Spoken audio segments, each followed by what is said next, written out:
Hi, good morning, everyone. I hope you hear me well. If not, please say something in the chat. My name is Indriani. I am part of the resilience teams, and today with Matthias, I'll be co-coordinating the webinar. Next, Matthias. So first of all, the housekeeping, the microphones are disabled upon your entrance in the webinar. You can use the chat to write questions during the presentations. You can put your camera on if you have stable connections. Otherwise, you can switch off your camera as you prefer. In the Q&A moment, you can also raise your hand and we can allow you to unmute for a question, or if you prefer to type your questions in the chat, please do so. Please note that this meeting will be recorded and the recordings will be made available in the coming days on the REGILIENCE website.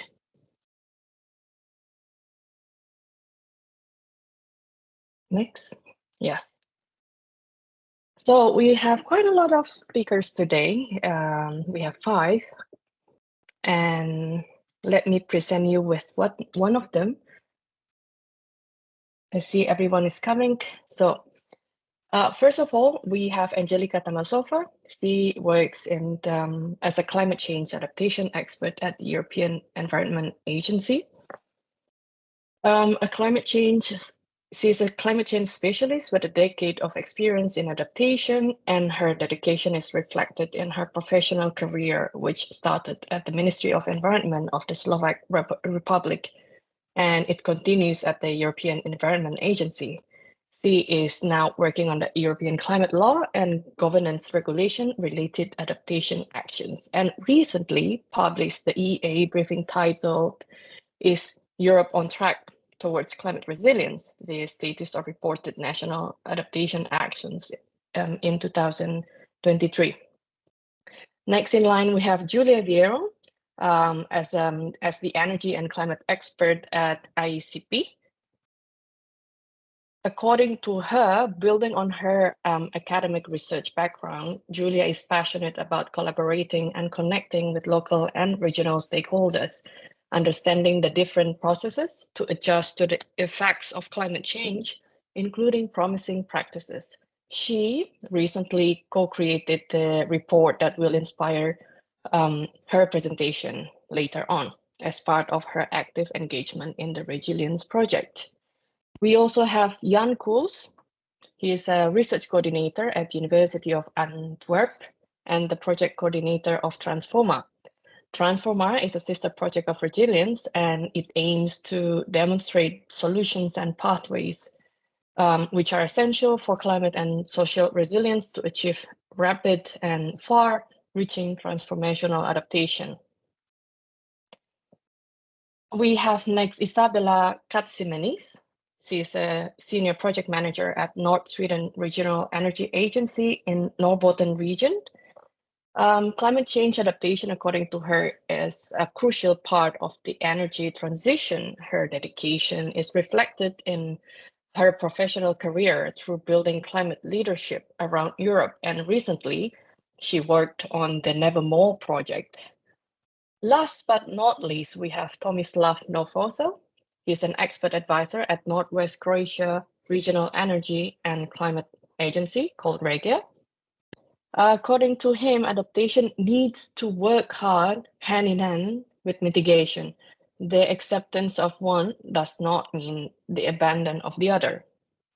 In the same manner, cooperation across sectors and levels of governance is key for effective development and, more importantly, implementation of policies.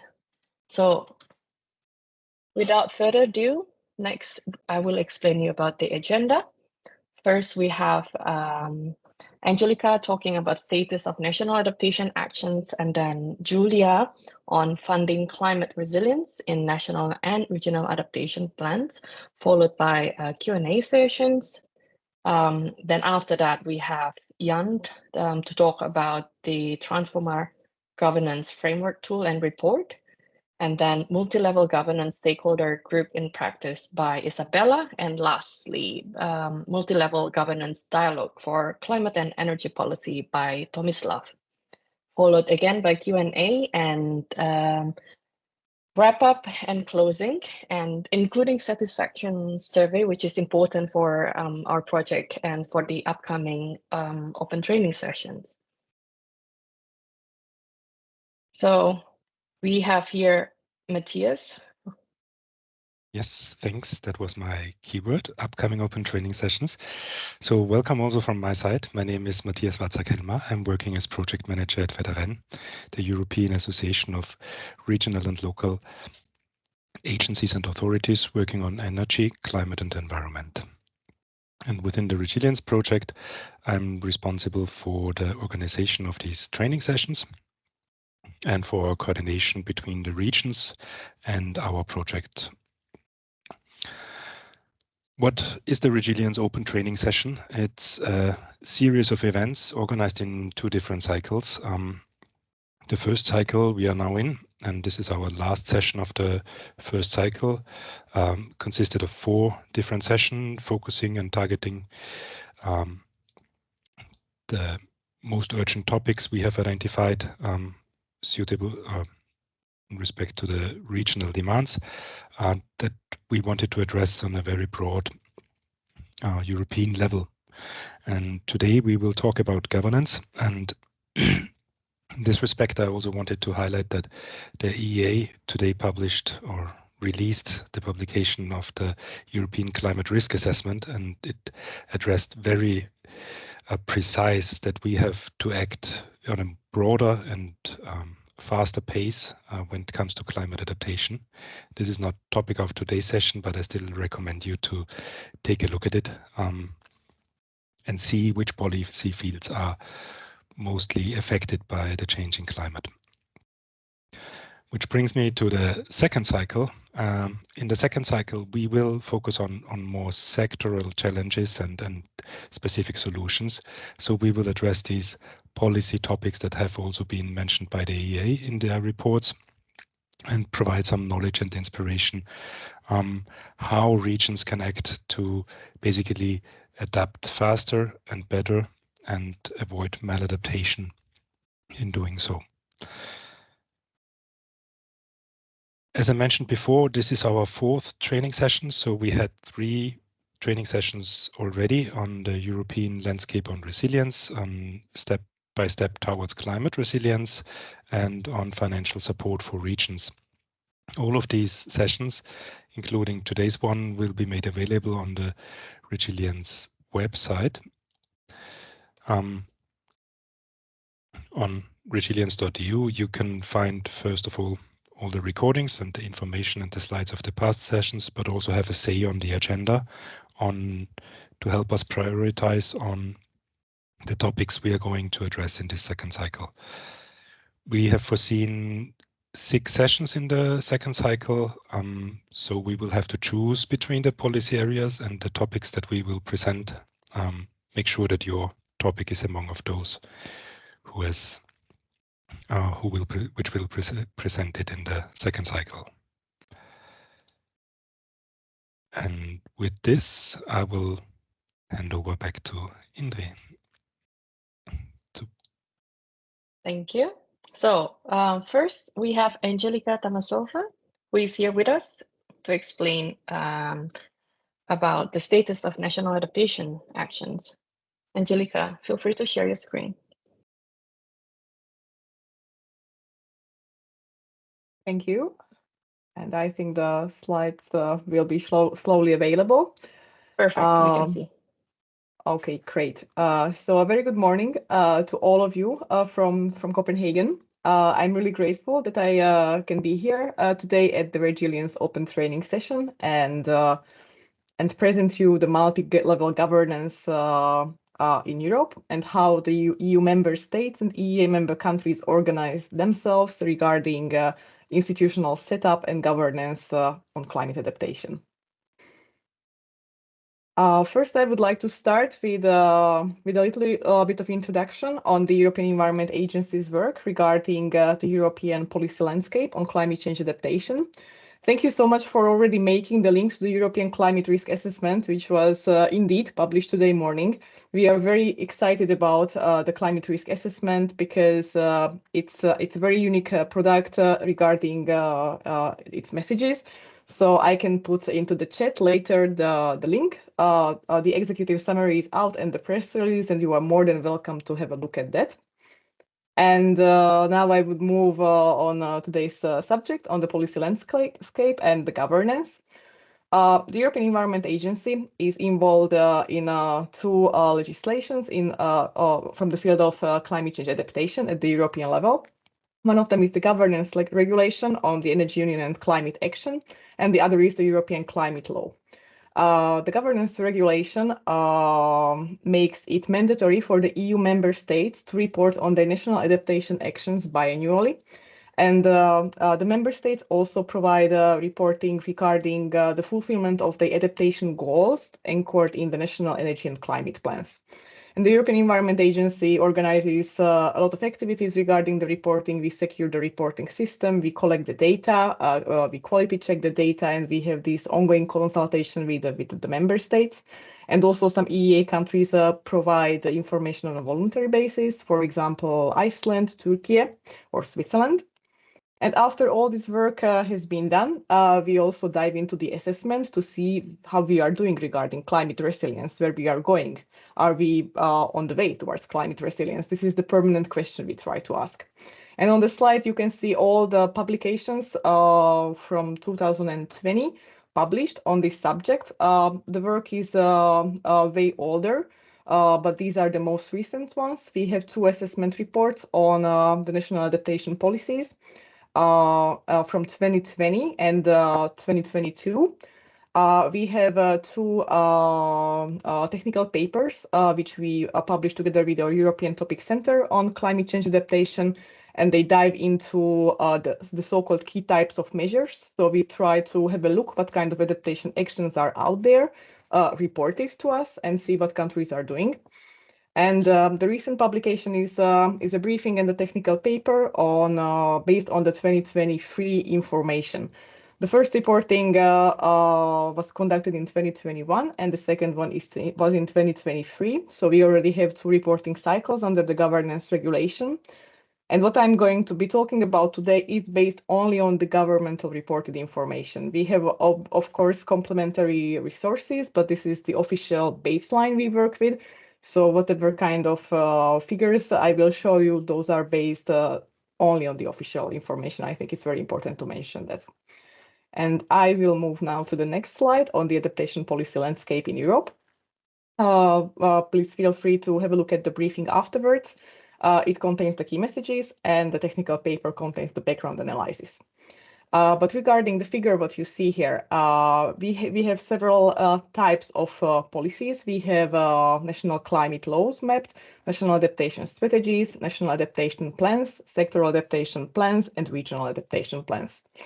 The policy landscape is way more diverse in Europe, but what we could see from the ongoing work of actually more than a decade is that countries are shifting from the soft setting of a strategy and maybe a complementary action plan towards something more legally binding.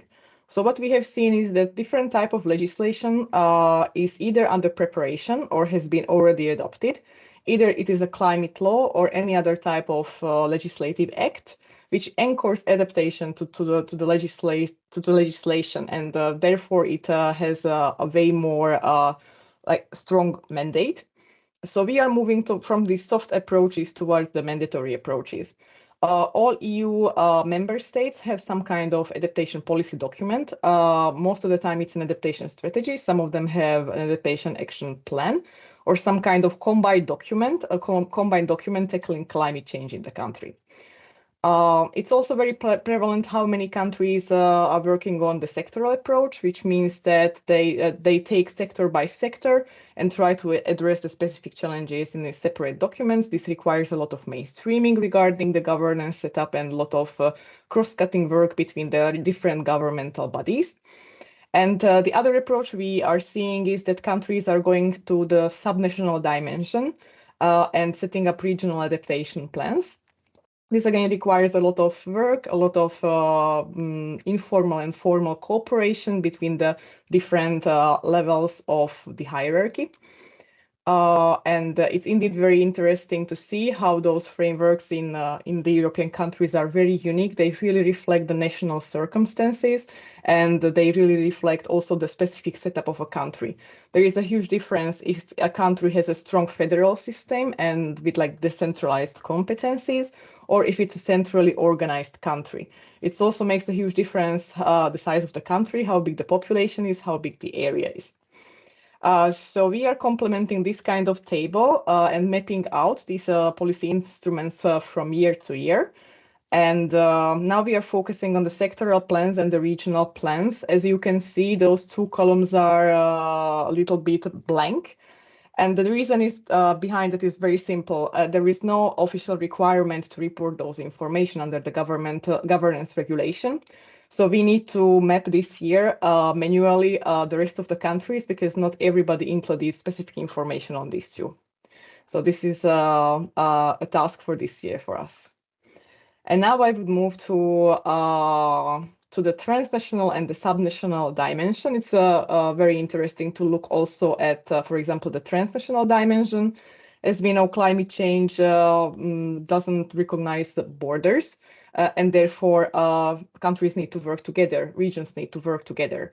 And from what we have seen is that the EU funding schemes for transnational cooperation, for example, the Interreg program, or the research programs like the Horizon Europe or the Mission on Adaptation are strong enablers of transnational adaptation efforts.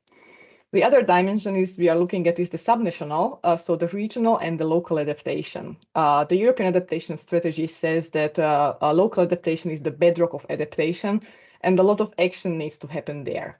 Therefore, it's interesting to look at what's going on subnational levels. And on the two maps you see on the slide, you can see on the first one, it's the number of the signatories under the Covenant of Mayors. And the other map showcases the so-called adaptation dashboard, which maps out the signatories of the Mission on Adaptation. These are two key initiatives, key European initiatives supporting subnational adaptation action. And obviously that's from the European approach, kind of like a top-down support system, but also we see a lot of bottom-up activities reported, which can be formalized, but this is like the minority regarding the situation in European countries. Most of the time, subnational adaptation is not legally binding in Europe. There are a few countries, but they are in minority. And so the majority has the approach of soft adaptation regarding subnational level. And for this adaptation action, collaboration is crucial because it can engage key stakeholders, it can provide capacity building activities, information provisions, guidance, and better access to financing schemes. So now I would dive into more into detail regarding the institutional arrangements and adaptation governance, because the topic of today is multi-level governance, to illustrate a bit more how it looks like in Europe, what kind of arrangements that the countries have. We have several types, or I would say we have a typology of those arrangements. Usually there is some kind of high-level national coordination body anchoring adaptation. It's either a high-level ministerial consultation body or an intergovernmental body discussing adaptation at the political level or setting up policy priorities. And almost all countries have a body like this. Then the work is organized also on the technical level, where we see a huge diversity regarding working group setups. There are national working groups on adaptation, there are task forces on adaptation, there are many cross-cutting groups working on adaptation, also involving stakeholders, vulnerable groups. So it's indeed very diverse. And the last type of body we see emerging is the scientific advisory boards on climate change. And they bring in the scientific perspective to the decision-making process, either supporting ministries or technical working groups or committees when coming up with policy priorities or targeted measures.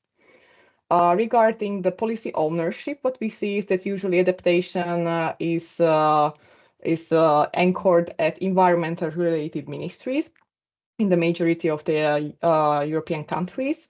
But in addition, we also see that so-called climate ministries are emerging since 2001, and this can signal a strong political commitment. So yes, the key message would be that there is a growing number of countries embedding the elements of the adaptation policy to binding legal frameworks, but the soft and collaboration-based forms are still dominant. I also looked at the specific examples reported under the governance regulation, because the reporting contains a separate part on good practices. So the countries have the option to showcase what they consider as good practice. And regarding the institutional arrangements and adaptation governance, I just wanted to point it out a few which were reported. For example, Iceland reported on its Office of Climate Service and Adaptation, as an institute bringing in this scientific and expert advice. In Austria, there is an ongoing work or ongoing collaboration between the disaster risk experts and the climate change adaptation experts to find a common ground when it comes to risk management.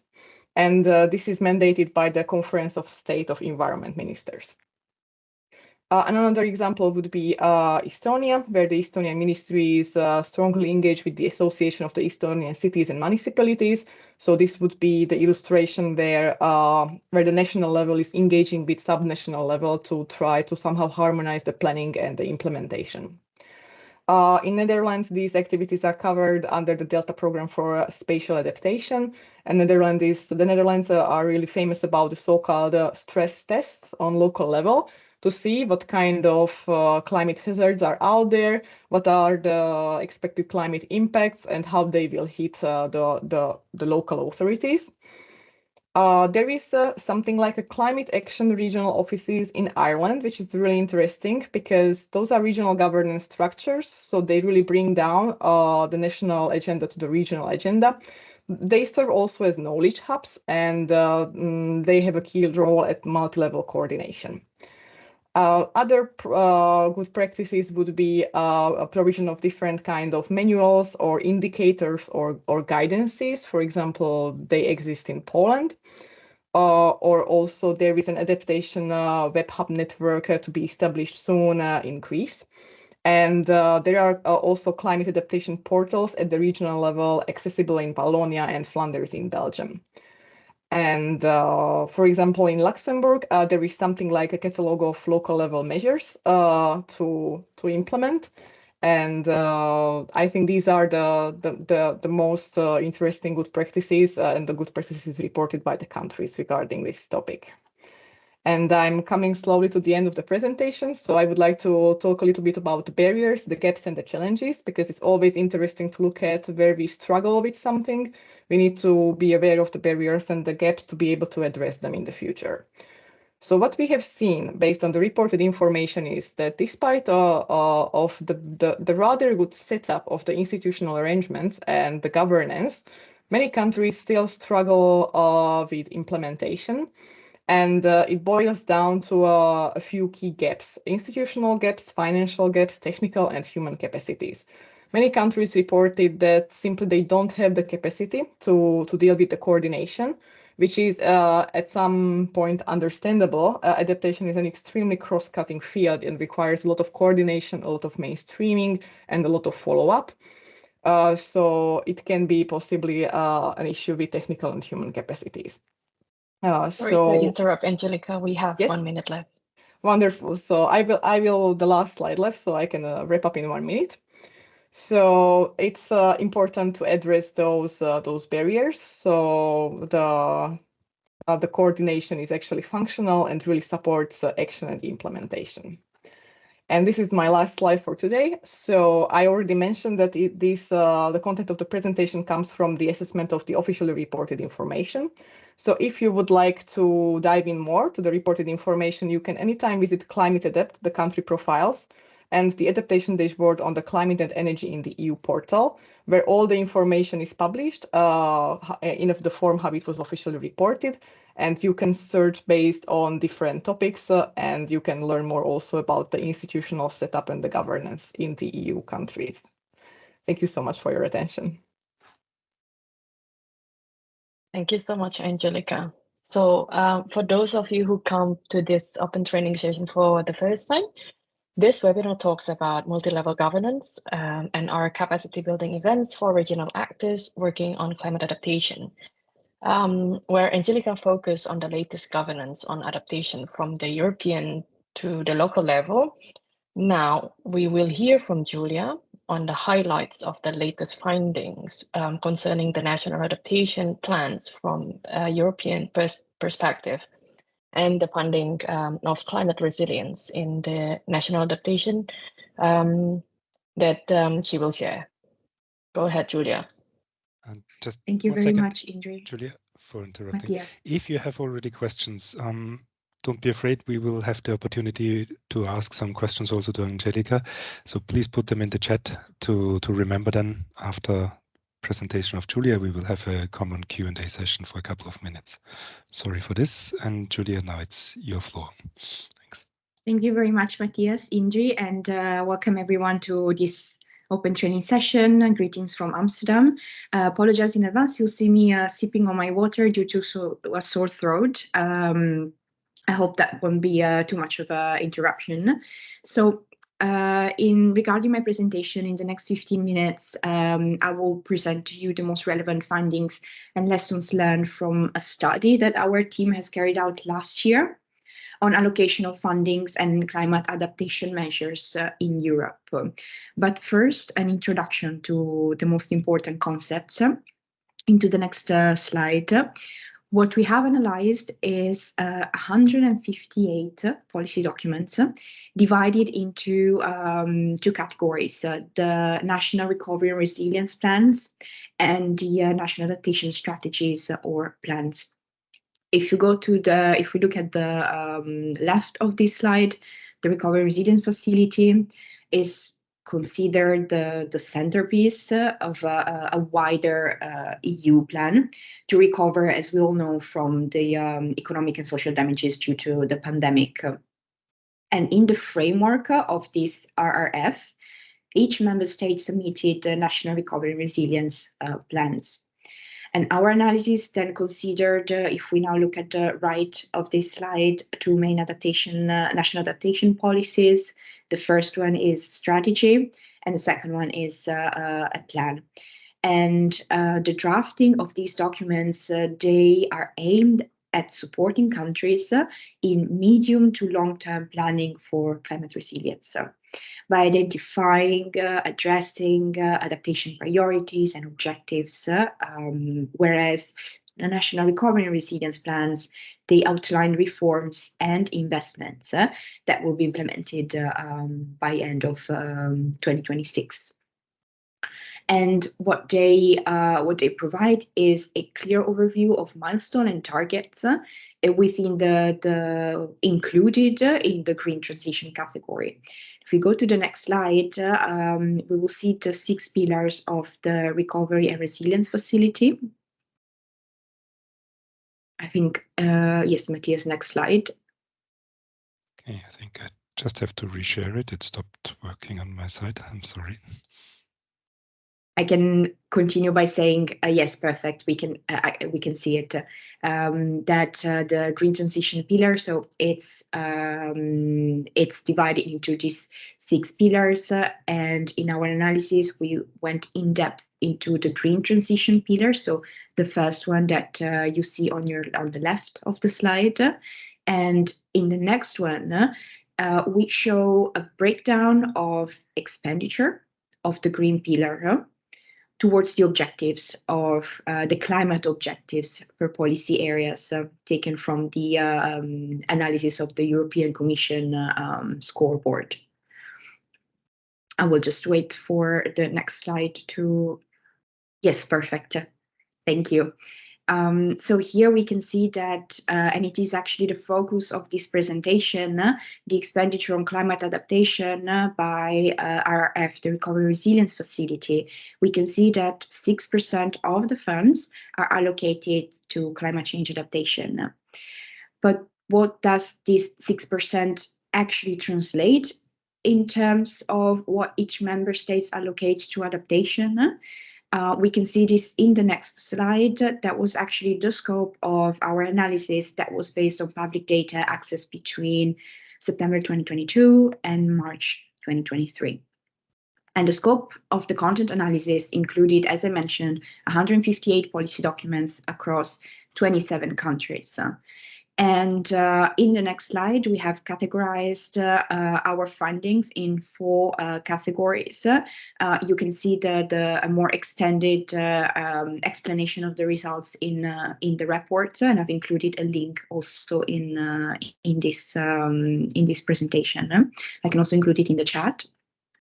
The first one is that out of 27 member states, 15 were found, to the best of our analysis, to allocate RRF, Recovery and Resilience Facility funds to climate adaptation measures. And this is why we have focused our comparison on 15 member states instead of 27. Secondly, there is no clear breakdown of expenditures between adaptation and mitigation in some cases, as we often saw that adaptation measures are reported under mitigation packages, which also made it challenging to report on the actual status of climate adaptation funding. And last but not least, in order to help with our analysis, we have identified 5 cases of promising practices that were taken from some regions that are participating to the Resilience project, and we will see this later. Into the next slide, I want to quickly show you, there is a graph, and I want to quickly show you the 15 member states that we have analyzed. And when considering these 15 member states here and taking the average investment to climate adaptation measures, we found that, as you can see on the left of the slide, we found that investments for climate adaptation measures is higher in national adaptation strategies and plans compared to the Recovery and Resilience Facility. However, I want to stop for a moment here because it is important to stress that these findings are based on the average of only 15 member states and also need to be considered on a case-by-case basis, as each member state is different. In other words, it is important to highlight that the analysis that we have performed is not reflecting of the actual implementation stage, but it summarizes, it aims at summarizing what is included in the plans and strategies that were drafted by the member states. So we are getting into the interesting part of our presentation. What are the main challenges and difficulties when analyzing the breakdown of climate adaptation expenditure in terms of governance, which is the topic of this session? From an institutional perspective, some of the key challenges that we have identified is institutional fragmentation among different levels of governance. For example, among national and regional authorities, and this limits the integration of design of policies that are coherent with each other in each member state. The second one is also the alignment of objectives that we have identified in NAS and NAP and RRF documents. Across different policy documents, we found that it is not coherent, perhaps due to the compartmentalization, where climate adaptation can be seen as an isolated task. And this may hinder the mainstreaming of horizontal coordination across sectors and departments. And this is also reflected in financial challenges. It was quite widely recognized that the structure of the fundings it was often coming into silos. that naturally lead to then siloed approaches when dealing, for example, with different adaptation topics, flooding, water pollution, drought. Also, in terms of monitoring and evaluation categories, some countries do not seem to allocate funds to adaptation measures, but as I have previously mentioned, they may be doing so under national mitigation packages. And I would like to also say that overall, it can be recognized how challenging it is to currently move from a fragmented approach to a more holistic one. And we also report it into the next slide, recommendation slide. So in response to these challenges, we focused on 4 main recommendations, and a more extended version is again available in the report. I would like to focus here on policy coherence, as it was also mentioned by Angelica in her previous presentation. Policy coherence when drafting strategies and plans, taking into consideration the importance of integrating countries' climate adaptation measures into planning, into developing, budgeting, and decision-making on lower governance levels in order to foster the implementation of adaptation actions within local, regional, and then national contexts. And of course, this is not all-encompassing. However, in this specific context of the many upcoming opportunities for regions and communities to increase their resilience under the EU adaptation strategy, the assessment that we carried out within Resilience, we believe it offers a first step towards a coherent action. And before going to the next slide, our analysis also revealed that at the EU level, national, regional levels, various stakeholders are jointly working together on designing and implementing and disseminating useful tools to monitor and evaluate these climate adaptation measures, risks, vulnerability. However, they are not used on an ongoing basis. So in response to these challenges, and here we go to almost towards the end of the presentation, we have identified in the next slide 5 regional climate change adaptation promising practices, which in this specific case are the initial basis for research on the status of climate adaptation financing. And as a basis for our framework, we have used the core principles of the EU adaptation strategy. And for the sake of also keeping this presentation within the time limits, you can have a full overview of the framework within our report. But I would just like to mention here that we took into consideration in order to analyze the practices in the Valencian community, the region of Murcia, the autonomous region of Madeira, Central Macedonia, and Adriatic Croatia. We have considered the principles of smarter adaptation, more systemic, faster adaptation, and also the opportunities of stepping up international actions for climate resilience. And if we take into consideration the example of, as you can see here in the upper left of the slide, of the ecological map of the city of Zagreb, the Ecocarta Zagreba, the practice, it is tackling the need for stakeholders' engagement at various governance levels around the challenge that I was mentioning before, so around using tools for monitoring and evaluation. And in particular, a brief explanation. So the Ecocarta Zagreba is a GIS application, and it's built on a special temporal database. And it is an example of how the city put in place a system, including various stakeholders, top expert capacities, to make adaptation an integral part of their development planning. And also ensuring that this was an ongoing practice, so using real-time data in response of some of the challenges that I previously mentioned. If we go to the final slide. Perfect. Yes, Andrei. All right. Not perfect timing, go on.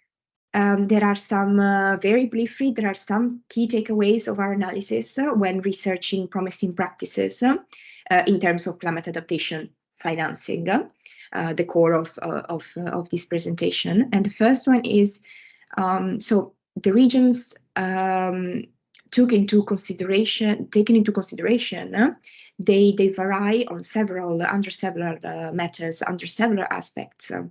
The first one is the extent of stakeholders' engagement on multiple governance levels as the core of this open training session. The level of mainstreaming of climate adaptation into current projects, current work streams at the national and the regional level also varies greatly. And the tools that are developed and implemented to reflect climate adaptation risks, vulnerabilities, impacts, emergency responses also vary and on local needs.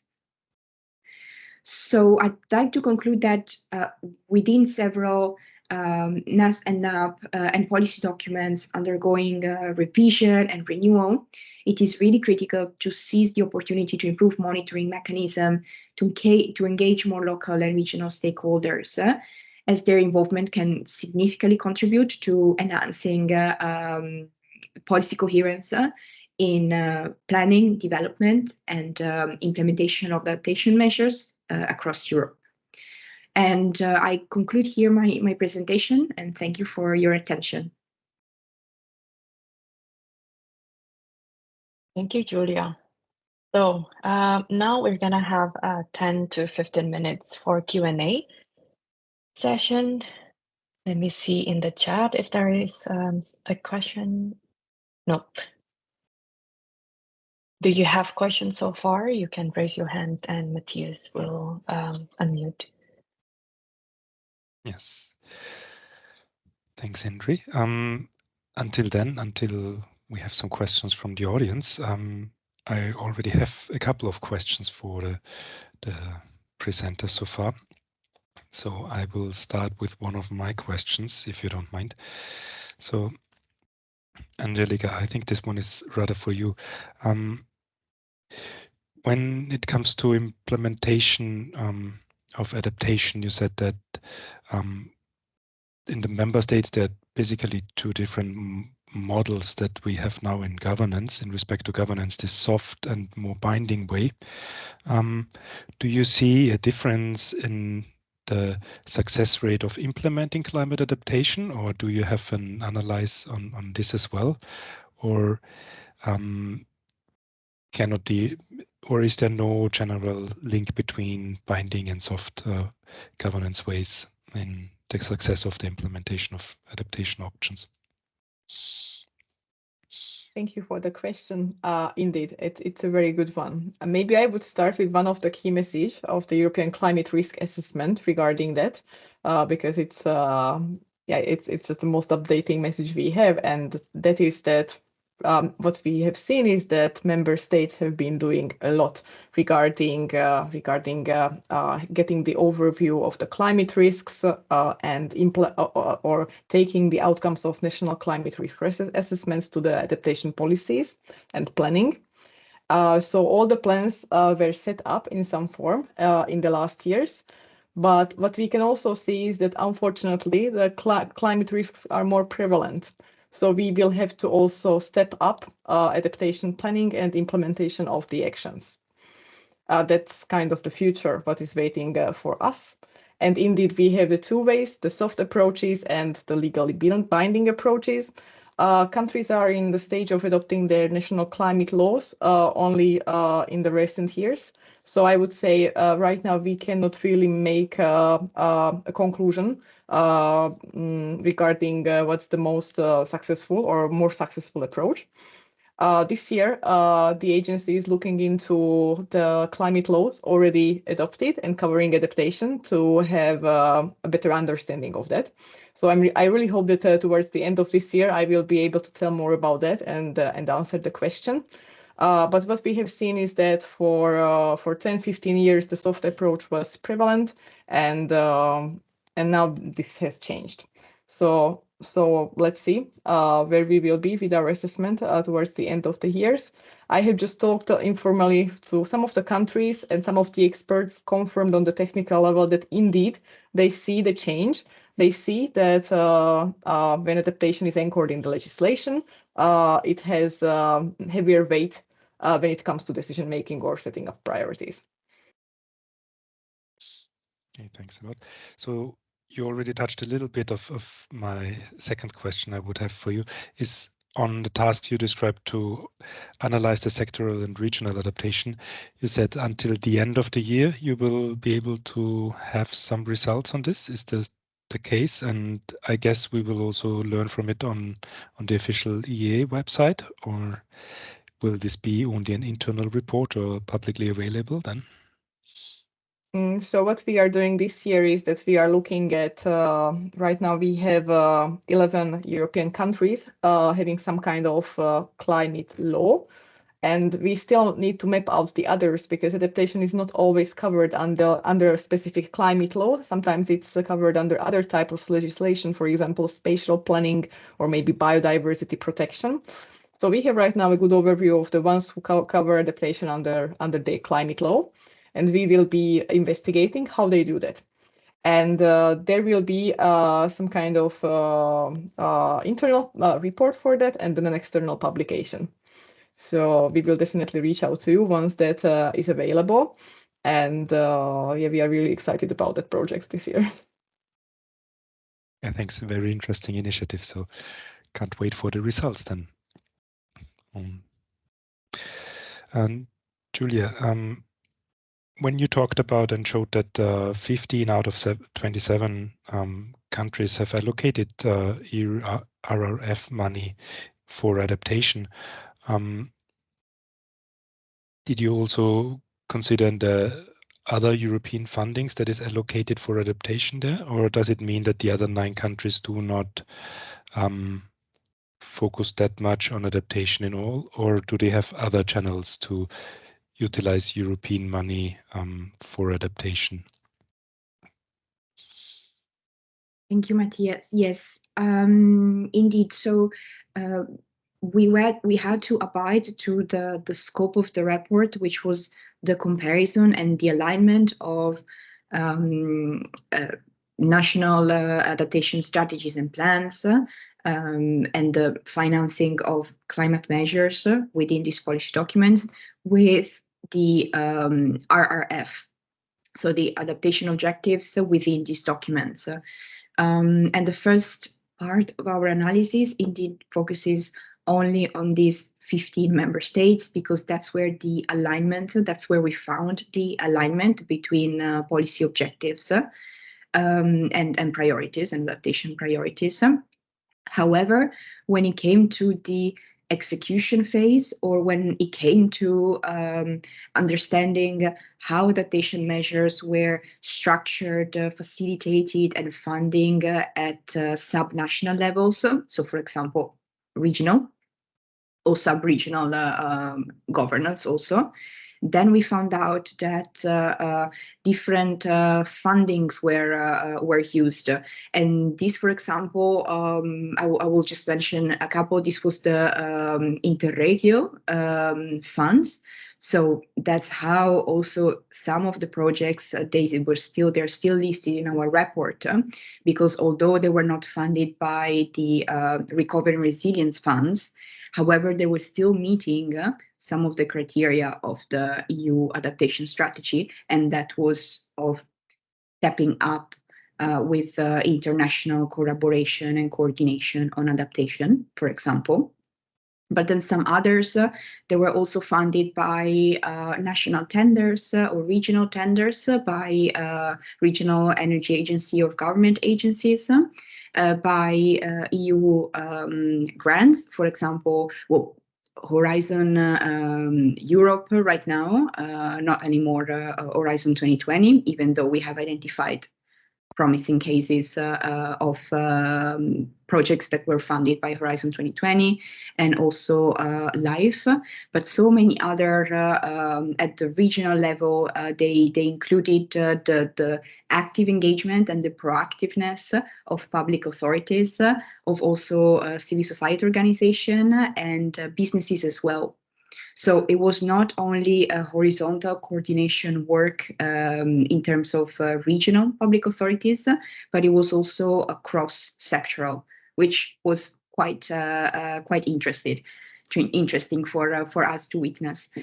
And I think it could be quite interesting. So I invite everyone to have a look at the promising practices section in our report, because there are so many cases of also barriers in one country that are, however, solved or tackled already in another country. So there is also a lot of cross knowledge and impollination and exchange in the development and implementation of these fundings and adaptation actions. Thank you.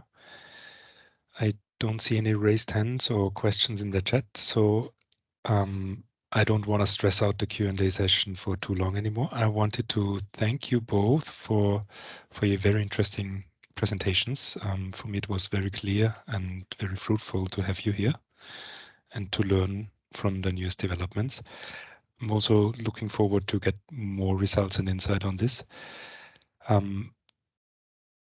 When you're finishing on the topic of good examples and regional implementations, then this brings us right to our next block of presentations. And afterwards, I would also be interested from the audience if you have something on examples on stakeholder, multi-level stakeholder groups, or working with the different levels of governance together from your region, from your point of view. So if you like to let us know what you are working on, what you have experienced on success or failure stories, then we would be very interested on this as well. But with this... All right. Next, we have Jan Koos, who will present the framework of governance cooperation that is implemented by the experience of Transformer and the governance tool, which were rounded up by the local examples of multi-level governance work from Sweden and Croatia. Jan, the floor is yours. Thank you, Henry. Indeed. Okay, okay? I have to share my own screen, right? I was thinking it was coming. You can, as you prefer. I can share it as well, but I think it's there already. Yeah. Perfect. Perfect. Yes.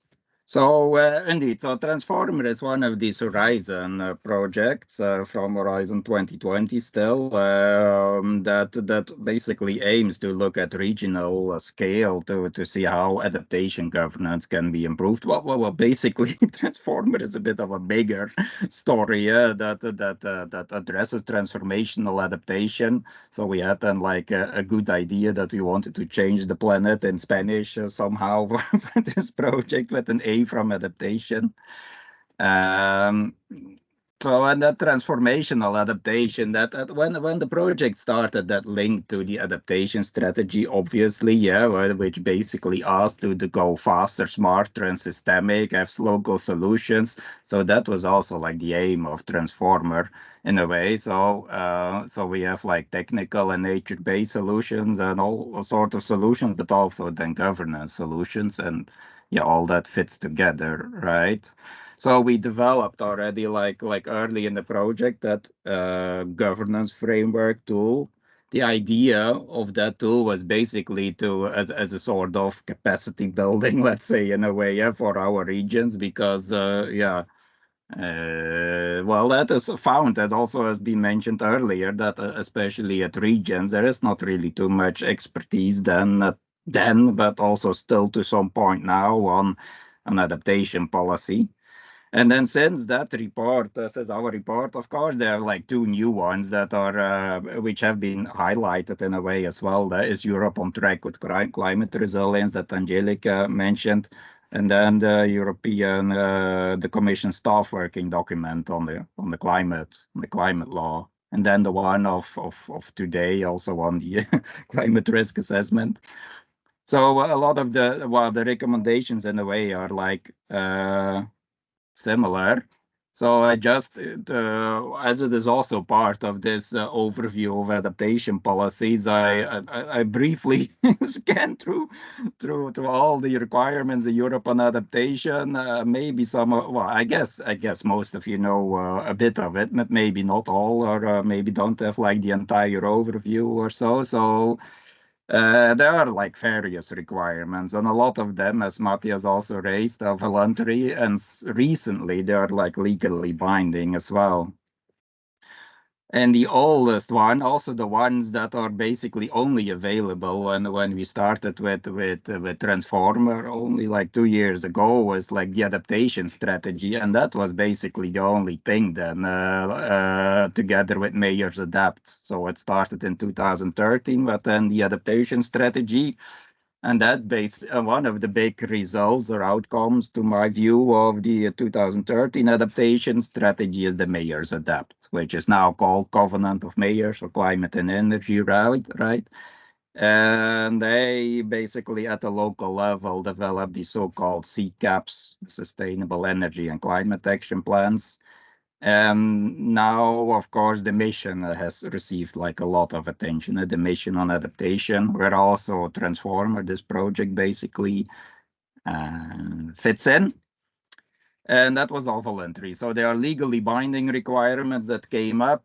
The GovReg, the governance regulation, basically already like around since 2018, but the adaptation reporting basically came up now recently. That was also mentioned by Angelica. This reporting basically was under this governance regulation.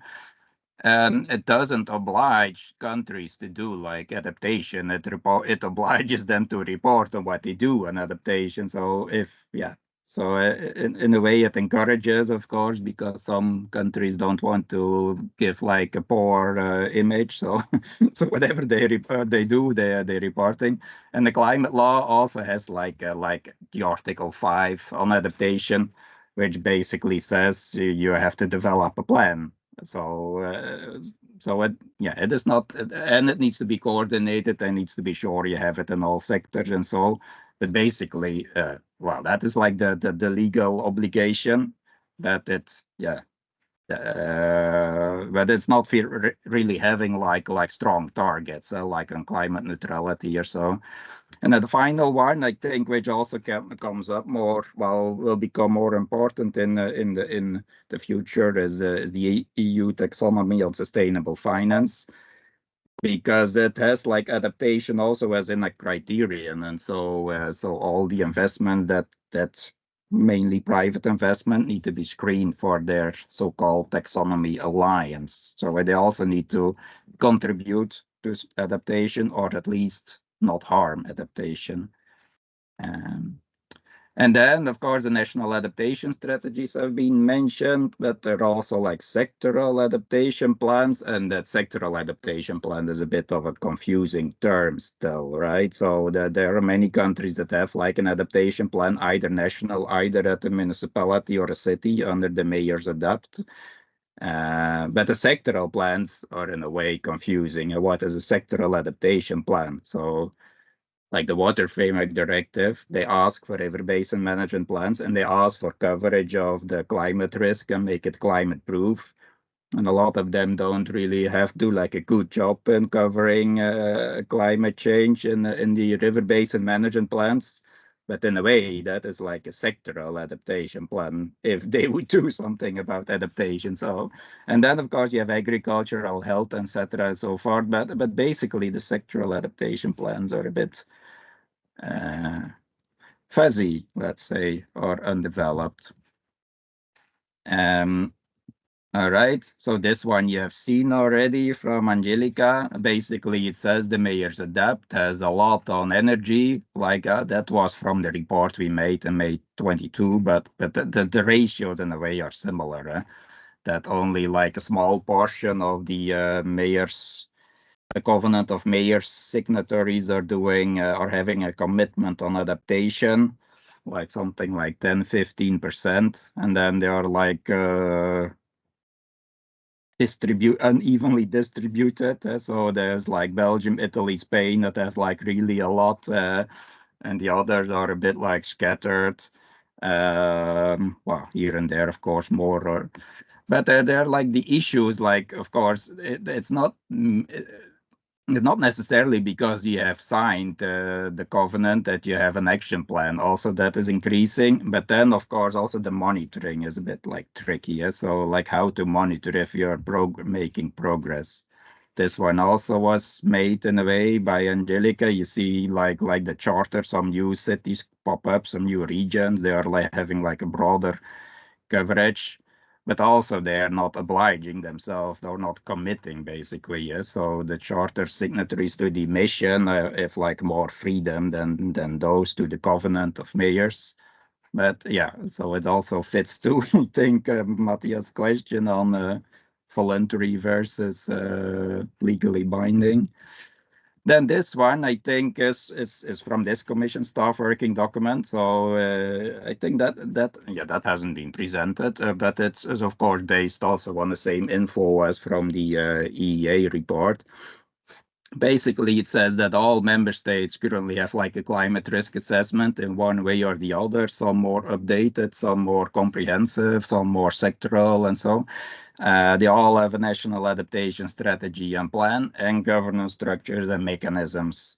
But then they also come up with a number of buts, basically, written in a more diplomatic way, of course, in the commission staff working document. So the sectoral assessments and also the sectoral plans are like less developed.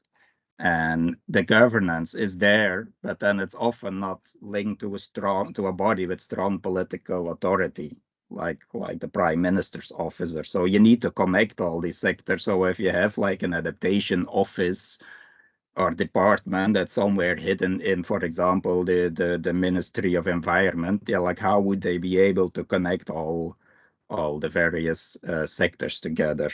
So it's there, but then of course, how effective will it be?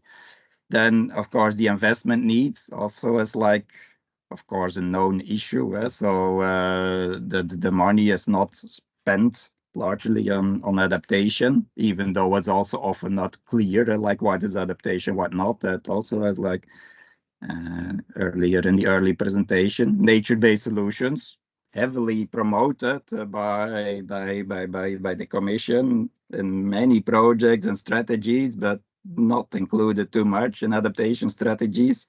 We said that also that they are not much included in the rural development plans for agriculture and the river basin management plans for water and the flood risk management plans and so forth. So they are like generally acknowledged, but then in the end, they rarely, well, to a limited extent, make it to these strategic plans. And then the measuring of progress, the measuring of impact is something that is like difficult and not widely measured, and most countries struggle in how to even see it conceptually, and the adaptive capacity in a way also. So at one hand is the measures itself, or whether you're making progress on the adaptation, but also whether the authority has sufficient adaptive capacity. That also is like difficult to check. Then the solutions, what we are working on in governance and transformer. So we have more cases than that, more demonstrators than these four, but these four do something particular on governance. So when in Galicia, the resilience index, and then Sardinia, the coastal contract. In the West country, we do like bankability of nature-based solutions, and then in Guadeloupe on the adaptation fund. So now I'm giving like one slide info on each of them. You could of course raise questions too. Like the resilience index is basically like a quantified index, right? So we do it in Galicia on mussel aquaculture because, of course, that is the focus of that demonstrator. So the indicators are like generally applicable, but if you look into the individual sub-indicators, of course, they're more in the direction of maritime aspects. But in a way, the overall blocks are fitting. Yes, a wider use, and so we are now developing this for well, they almost finished basically the quantification for Galicia, and then we are seeing how can it be like simplified and replicated across the other demonstrators. So the blocks, the big blocks of the indicators are on governance, then on collaboration and communication, on infrastructure and equipment to, of course, to make it resilient, then adaptive capacity and how you're managing risks overall, not only related to climate. And then it all comes down to a resilience index, where you also see like the improvement potential. And then if there would be like targets set by the state, it could also be like a distance to target. So, but now it's like a first application, right? So it's based on Delphi panel, Delphi stakeholder involvement, and quantified data. So it will be like a quantitative hybrid developed index. That's so, and that is like one of the biggest gaps in the adaptation mission, how to measure basically if you're on the good way. Then another one from Sardinia is the coastal contract, where we work on a coastal wetland, a bay. We developed like a mission story that you can access through that link. And that gives like summary info in like 2 pages or so. So here one slide on it. So the coastal contract is basically a cooperation or a voluntary agreement. So there are various various authorities, various actors at multi-level, right? So for the Bay of Oristano, but also the regional authority for Sardinia and the Italian authorities, of course. Then also like fishermen organizations.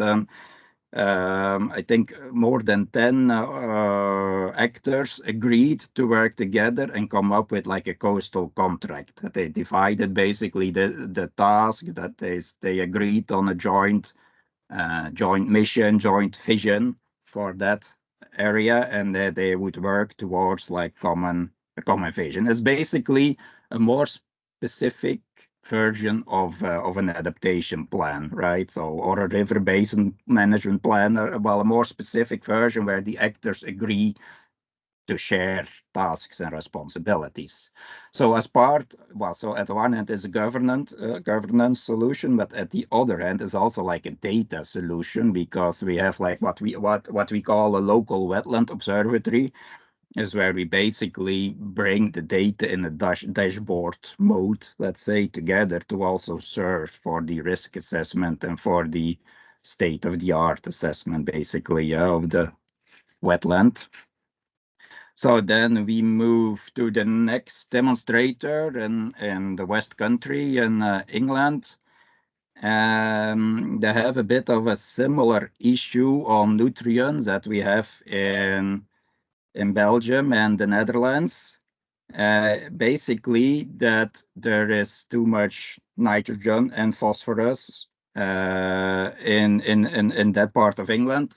Well, in large parts of England, but we only work, of course, on the West Country. And basically permits cannot be given anymore unless you make sure that there is nutrient neutrality, which means that if you're likely to emit new nitrogen or new phosphorus emissions, you need to compensate it elsewhere. And that is, of course, like tricky, because like, how do you know how much need to be compensated? Which solutions can you make? And so the classical way they do now is to fallow land. Fallow land instead of following land. So it's like making that land not used anymore. Like, so not using agriculture, not applying manure on it, and then having a reduction. So need a reduction of nutrients just by not using it. But of course, that is not very efficient in a way. So we look in this case in England for the solutions. So we want to see the potential of nature-based solutions for this nutrient offsetting, for getting nutrient neutrality. So, but if you link it to finances, then someone needs to pay for this nutrient neutrality, right? So you have an investor, you have a farmer, you have like a housing developer, they need to pay for this nutrient neutrality. So if you would pay farmers, for example, to install a nature-based solution on their land, so that would be treating and filtering the nutrients, and in this way ensuring that you reach nutrient neutrality. It's a bit of a complex system in a way, but basically it is like needing to have like an impact system, then to have like a contract system such that you could pay basically or get credits, phosphate credits, nitrogen credits, and that they have like green bonds as a financial tool for getting that nutrient neutrality. Well, it's not an easy topic to explain, but anyhow, I'll reach out if you need like more. And then the final one is on Guadeloupe, on the island in the Caribbean. So there the plan is, well, we have like an adaptation fund which we are testing. So the idea of an adaptation fund, like Guadeloupe is of course an island that is like far away, and they often feel a bit like neglected, let's say. So they could use some funds from France, but not from development aid in the Caribbean, because of course not developing countries. So anyway, they're in between things, in between funds. And so for the adaptation fund, they pool their funds together. They pool the funds that they have together and make it a sort of blended finance. And then now we have been discussing how to put like which regulations, how to manage the fund, and so and now we launched like a call for proposals to implement basically on Guadeloupe. So, and it is, well, still like small scale or so, but it's basically also to test the regulations, or to test, see like who wants to donate and see if it works and see if people want to apply or so. So at the one end, we have like money from ADEME, which basically is the transformer party, the French Ministry for Ecological Transition. And then there is like a bank, the Banque des Territoires in Guadeloupe, basically that offered like a grant to support like this adaptation fund. And there are like other offices in France which also are being discussed with whether they would be contributing, because the main challenge here in contributing is in adaptation is like the pooling of resources. In a way, there is more than enough money available if you talk to people, but it's like, how do we access it? How do we bring it together? Like if you do like a nature-based solution, for example, or a behavior change solution, we have to reach out to agricultural fund, or to a water fund, or to spatial planning, or to a marine. So if you pull them together in like a common pot for adaptation, then you can see how it fits together in a way, and how you can get like an integrated story. Well, yeah, you could also have a look if you receive the presentations on the video for Guadeloupe and the project experiment in French. That's it. I didn't pay attention to my time, but considering Indri was not stopping me, I guess it's all right. Yeah, you're way in advance, Jan. So thank you very much.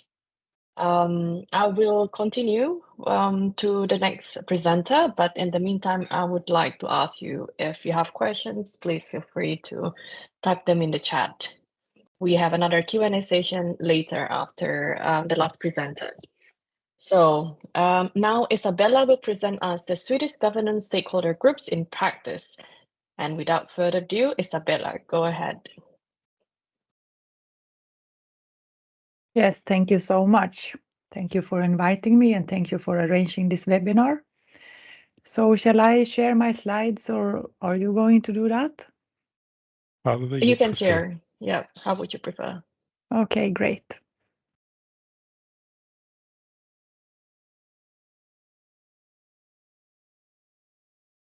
So I have two screens. Maybe I will not have that in the presentation mode. It is not on the presentation mode yet. No, I just realized I was too fast. So let me do that again. Yeah.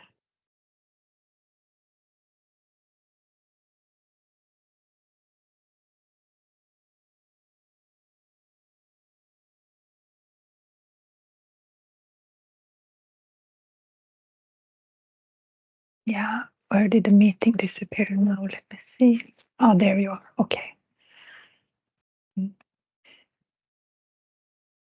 Oh, yes, there it is.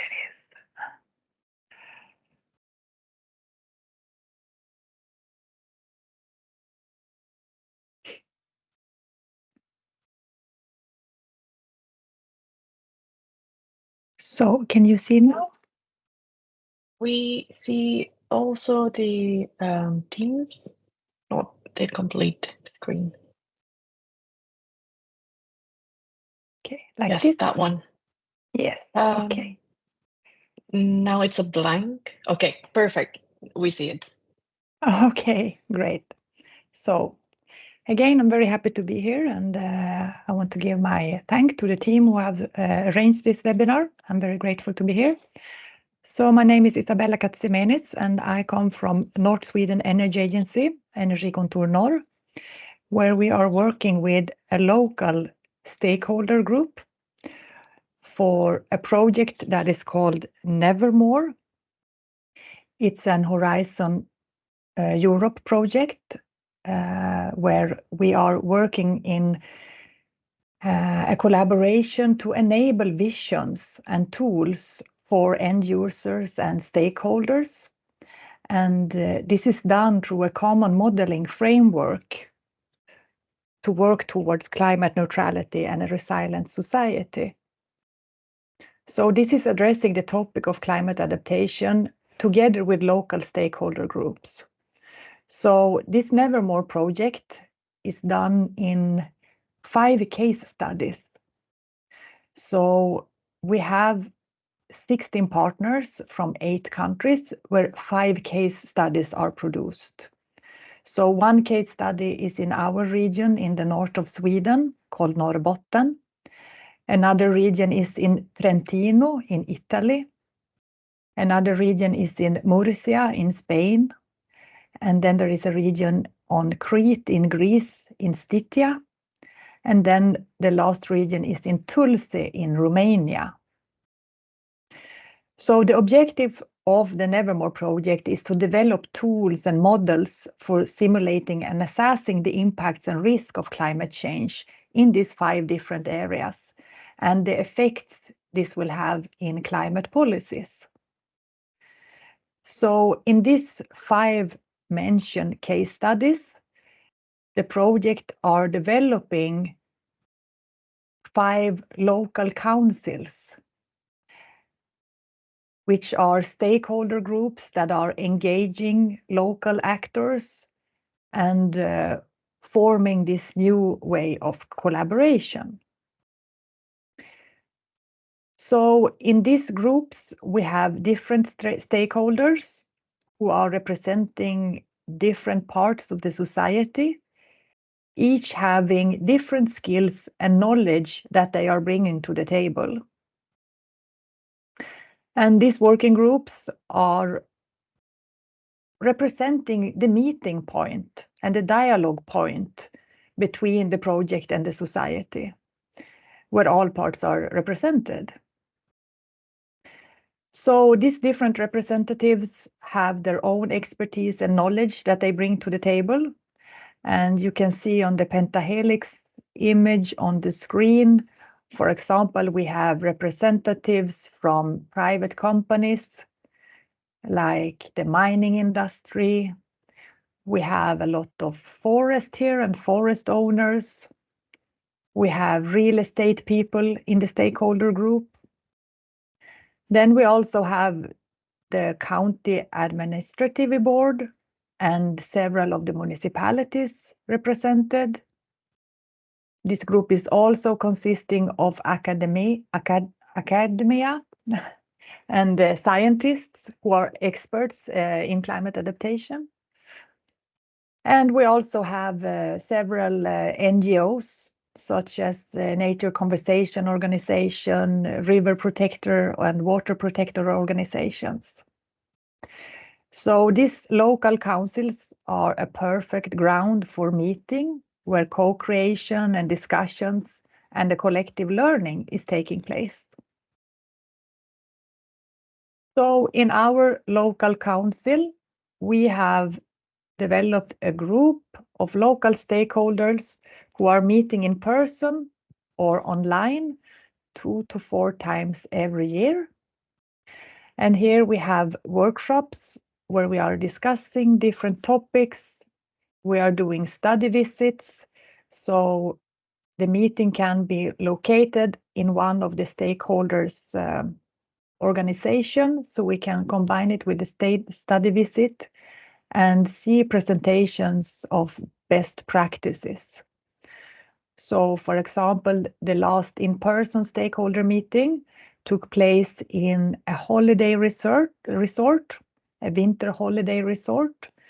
So here we have challenges with decreased amounts of snow, which makes the tourist season shorter and more unpredictable.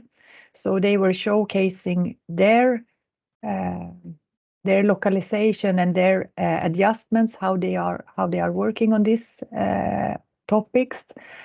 And they also show how they, for example, have done electrification of snowmobile vehicles. So the group could take part of that and see that in action. So what are these local councils about? What are they doing when they are gathering? So one of the main things are to discuss the vulnerable assets that we have in Norrbotten. And these discussions are so important knowledge for the project. These local stakeholders have a lot of knowledge that would never have been brought to the table if this local council and stakeholder group was not formed. So they have a lot of knowledge that they are bringing to the table. And this is supporting us to identify where the policy gaps are. And then it's very also showcasing where there is a need to have new policy recommendations or where there are a need to bring more work to the table. Also, this local council is testing and evaluating digital tools to work with the climate adaptation. So this project has this summer, it started 2 years ago, so there is another 2 years to work. So we are like in the middle of the work right now. Yes, so I think this is my last slide. I didn't have a very big presentation, so I think that's it from my side for now. All right. Thank you, Isabella, for presenting the case study. We are now going to our last but not least presenter, Tomislav, who will highlight the governance dialogues for climate and energy policies in Croatia. Tomislav. So all the floor is yours.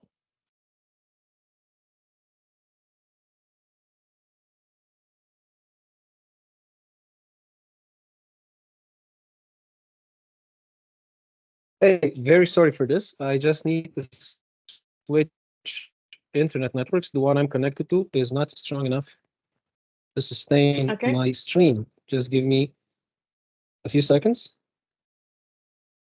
Sure. Okay.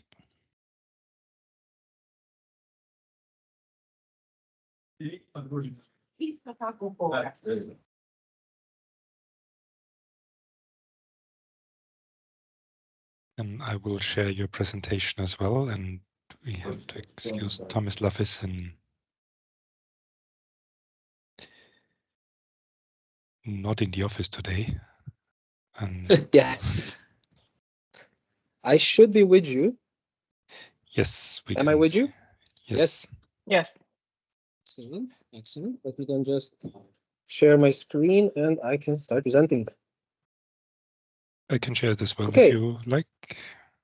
No, I think it should be okay. Do you see my presentation?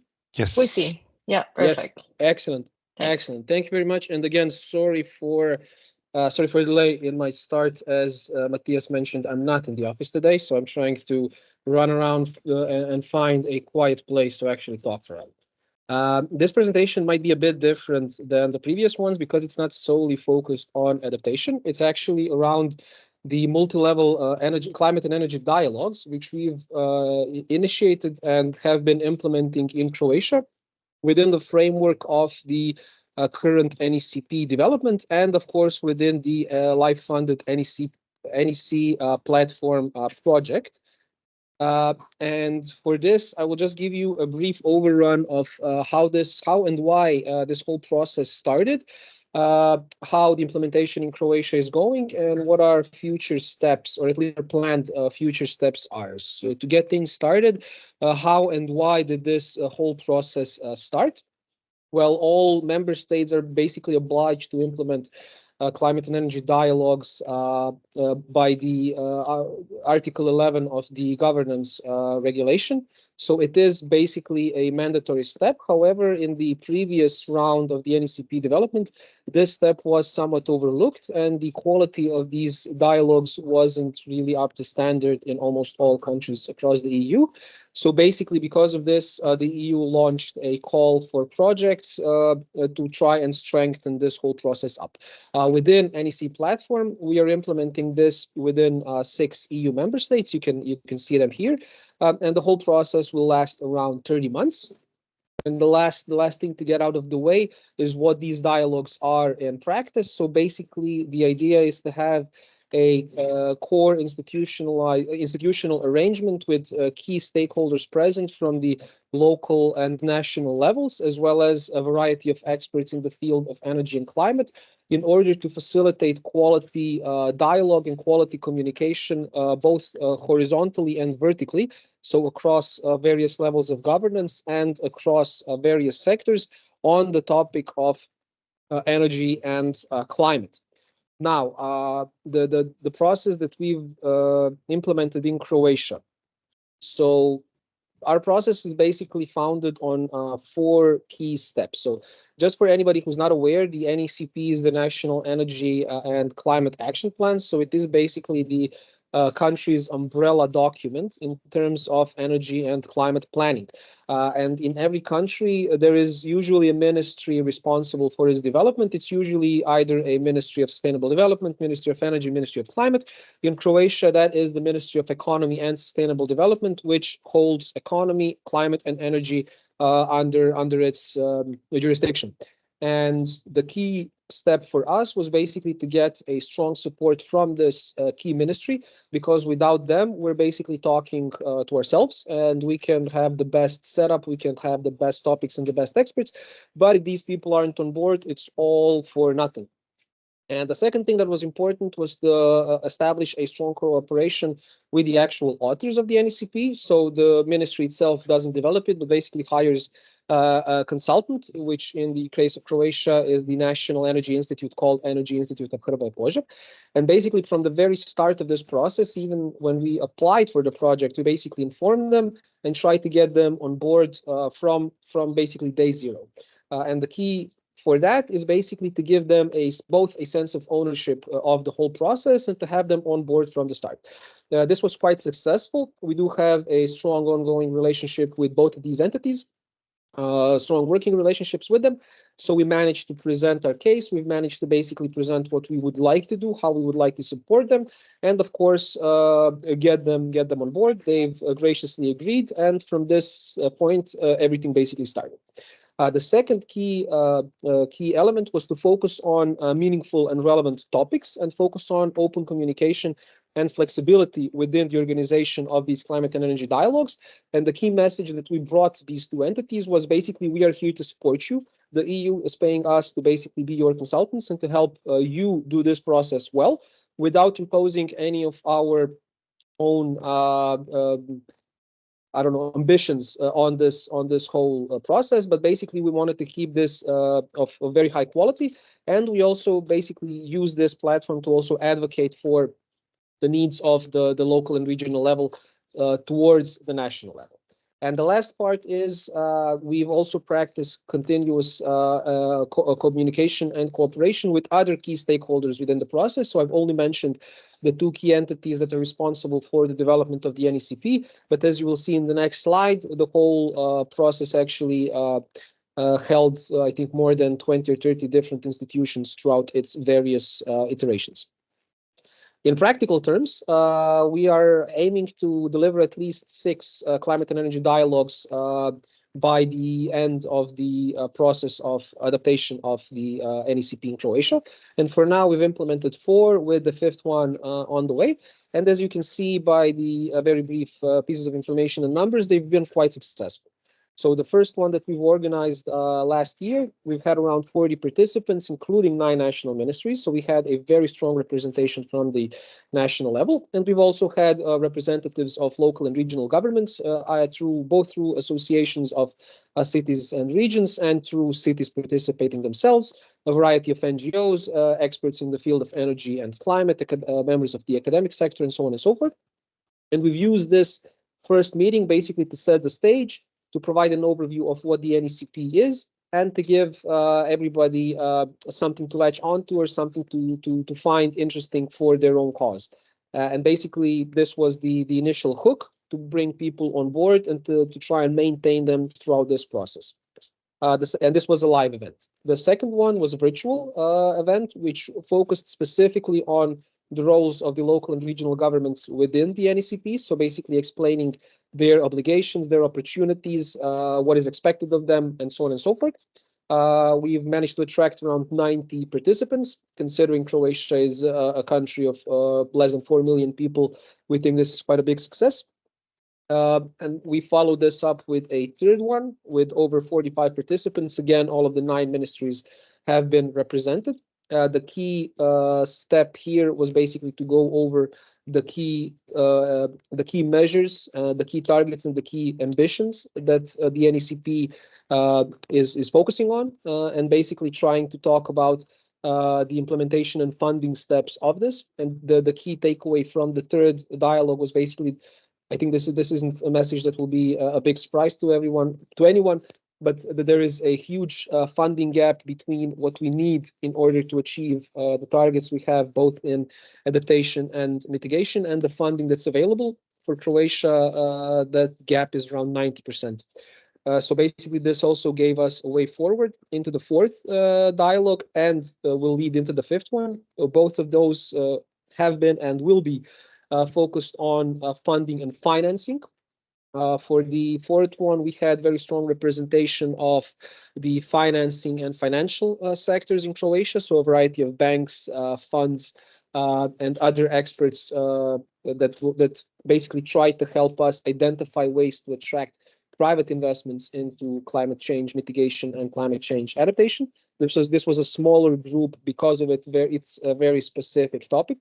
And the 5th one that we are planning to hold in May will be larger, will focus on how local and regional governments can actually fund and finance their own ambitions. So basically bringing the findings of the 4th dialogue to the local level, to the cities, to the regions, to the ones that actually need this information the most. So this is basically where we are now, and we do have quite strong plans for the future. The key, so I did mention a few more climate and energy dialogues, but this is all work that we need to do within the project itself, but we have ambitions beyond that, and the key one is basically to maintain the sustainability of this whole process. What we would like to do is transform these dialogues which are now basically serving the purpose of the NECP development into something more long-lasting and self-sustainable, and basically allow it to become the key platform for energy and climate policies in Croatia. So the aim is to continue its implementation long beyond the NECP development, as well as the NEC platform project.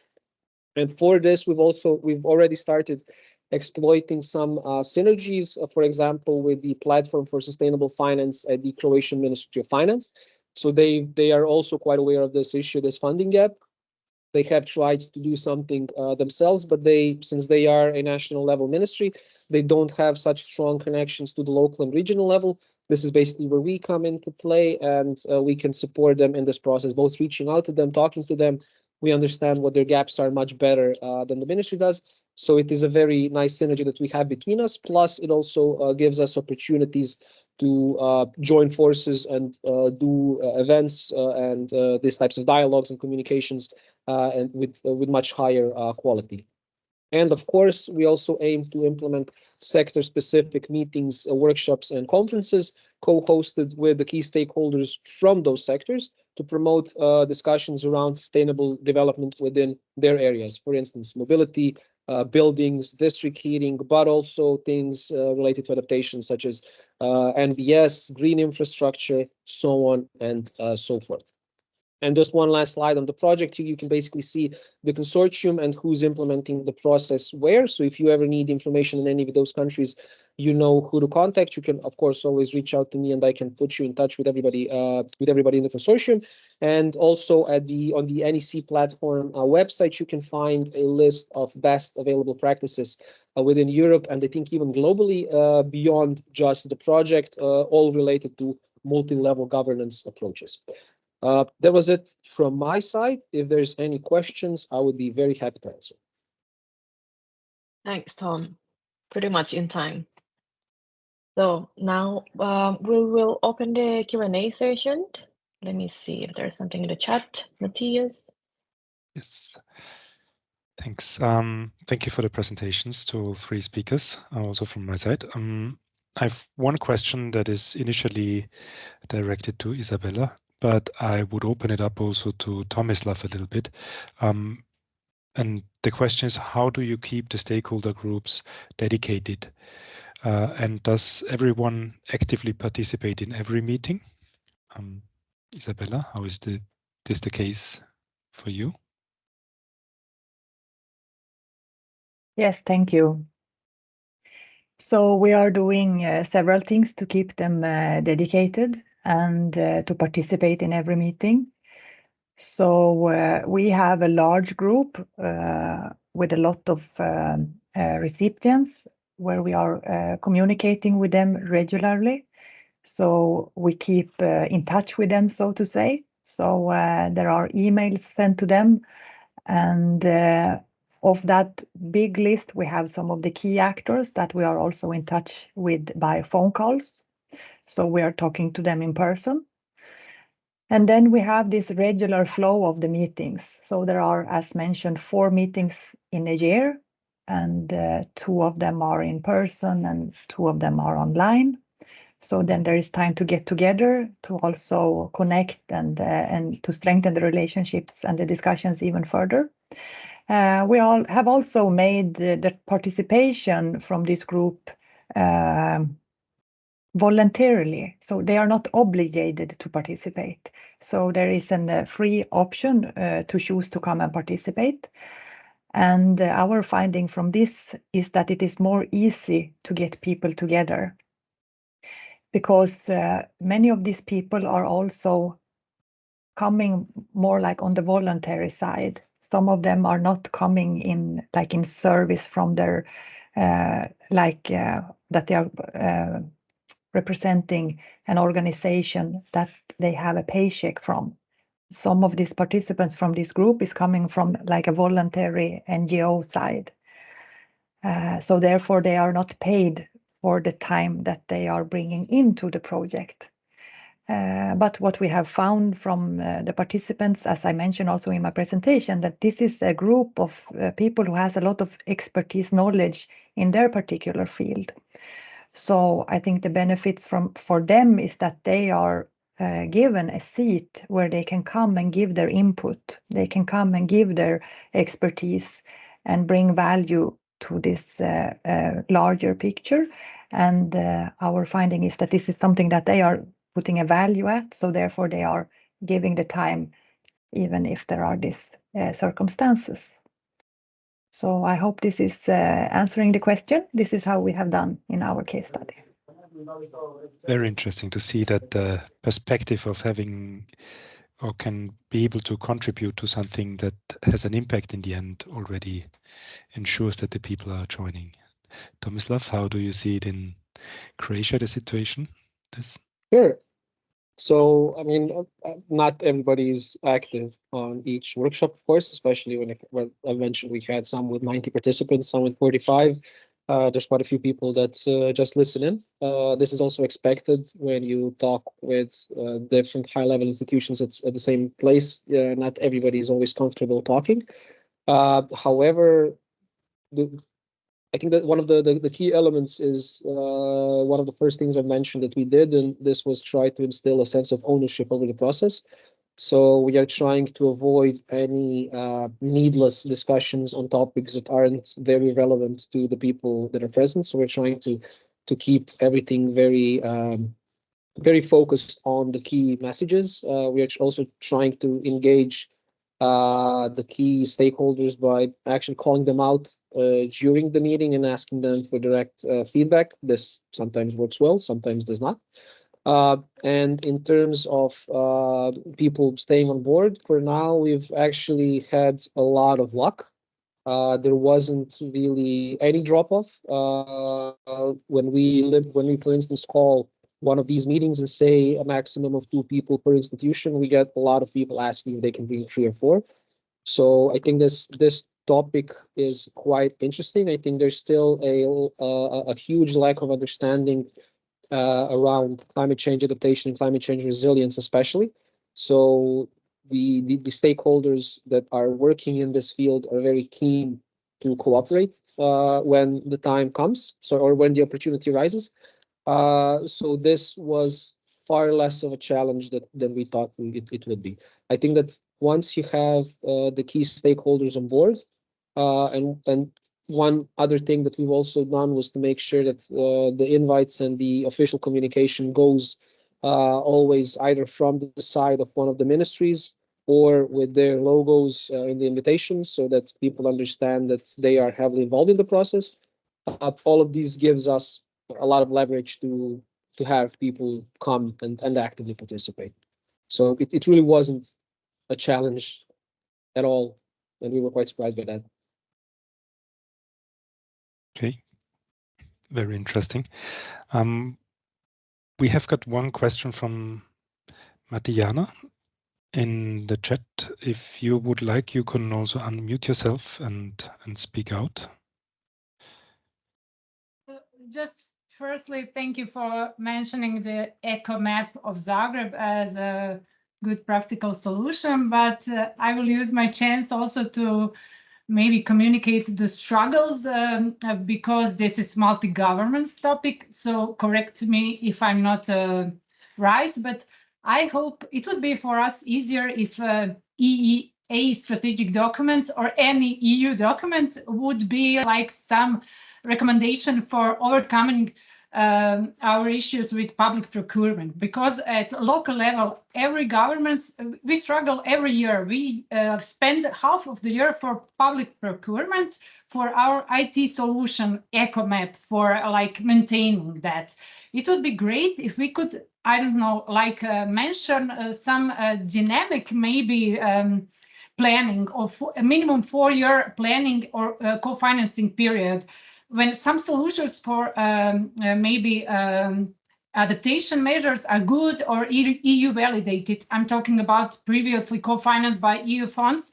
It would be great if we could, for sustainability, have additional points to maintain that, because now after the first positive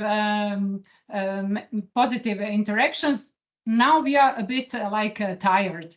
because I'm speaking in front of the health sector and public health sector, because it is so annoying to spend every year and for every new major to convince them why is that tool good, and since the EU co-financed that and we by ourselves, why is it cheaper to maintain that and to cover that? So the financing is so annoying. I know it seems like I'm asking something to overcome the public procurement rule, not that, but I'm just saying if we had some EU-like validation method for already implemented tools, it would be easier to convince our local governance to cooperate in maintenance. So just experiences. Okay. Thank you.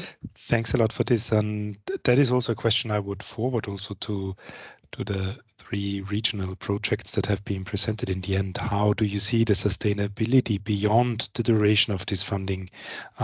Is there already a plan how to keep these groups active and cooperative, or is there something that how you foresee to have the sustainability on the long run? And Jan or Isabella, whoever wants to go first. Yes. Well, now there are 2 questions in a way, like the public procurement and then the sustainability in the long run. So the public procurement in a way that there isn't much done on that. Not only in our project but in many projects, governments have strict rules in a way, but often what we see in many countries, so if you invest in particular project or so, you need to follow the rules, and often it's not clear what you're supposed to do on adaptation or whether so I think innovative procurement and often there are also like small measures at local scale. You need to implement like nature-based solutions. They can be cheap, they can also be expensive, but basically like how would you need like a procurement notice for that? So you know how to build a dike, how to build like a gas station or whatever, but so and then for the sustainability in the long run, well, we have in our project the organizations that are basically in charge of it, but often it comes down also to institutionalize and get like a permanent funding. Like you see, like the coastal contract we have in Sardinia, like half of the measures they have in that action plan are like financed already. For half of it, there's no funding. So it depends a bit on whether they find or not, whether it will be implemented.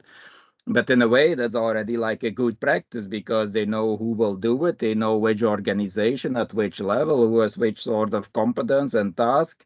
Like many of, for example, the river basin management plans often, like depending on the country as well. But in many countries, there's no budget at all associated to it. So that is like a cool idea then that you have like various measures, but all right, how to move. So it's a lot more than bringing people together to make it like institutional in a way.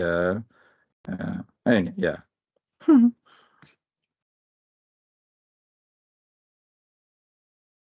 Hey, Isabella, do you have some insights on the sustainability in the long run? Yes. So how the IT tools will be managed after the project is still a work in progress for Nevermore. So we don't know about this yet. But we have some previous good examples on Energikontor Norr from Data for Action project that started from some years ago, where we have developed a tool called Energiluppen. It's like a measure tool for this kind of data to be provided to decision makers and other stakeholders. So that's where we are at right now. Okay, and for the local groups, do you think that they will be maintained after the end of the project, or will they be only happening under the umbrella of the Nevermore project, or do you not have made the final decision on this as well? That is one of the discussions we are having here in our energy agency right now. So we are starting to have a lot of attention on how we can continue to build and continue to create from outcomes from different projects we are working at. So instead of just producing a lot of new tools and new groups and new circumstances and then throw them away after 3 or 4 years, we are starting to have some strategic discussions on how we can maintain things and like develop them further in the next project. So the local stakeholder group is for sure one of these things that we are looking into how we can preserve it. Because we see that the input from this group can be of benefit into several different other dialogues regarding the energy transition on a local and regional level. So we are looking into that actually. It's a very interesting question and something that we are trying to develop now actually. Okay, thanks a lot. I don't see any other questions in the audience. Then I think we can wrap up. If you have some questions later on, you can always reach out to me or contact us on the Resilience project page, and we will make sure that your questions will be answered also via these channels. Now I hand over to Indri. Thanks, Matthias. So I would like to briefly point out some bullet points that I took notes from all the presenters quickly.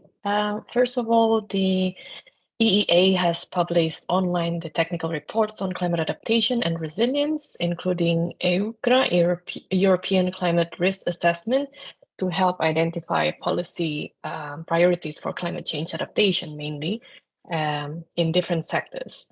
Although according to her, there are still governance-related challenges, which are a common barrier for adaptation actions. In many growing countries, quite some countries have shown improved collaboration and cooperation across different departments, such as the Netherlands, Belgium, Ireland, Poland, among many others. And based on the funding of climate resilience in the NAS and the NAP reports, 15 member states have shown their climate adaptation funding and its measurement, although the rest of the member states are still progressing, but the ongoing monitoring and evaluation reports of mainly, again, adaptation measures present an opportunity for strengthening policy coherence within member states. The Transform governance framework tools and report provide an overview of adaptation policy, funding themes, potential governance arrangements, and good practices, which are openly accessible if you'd like to check out the processes on the development of transformational adaptation pathways in all 6 demonstrators of Transform in Finland, Greece, Spain, French overseas territory, Italy, and the UK.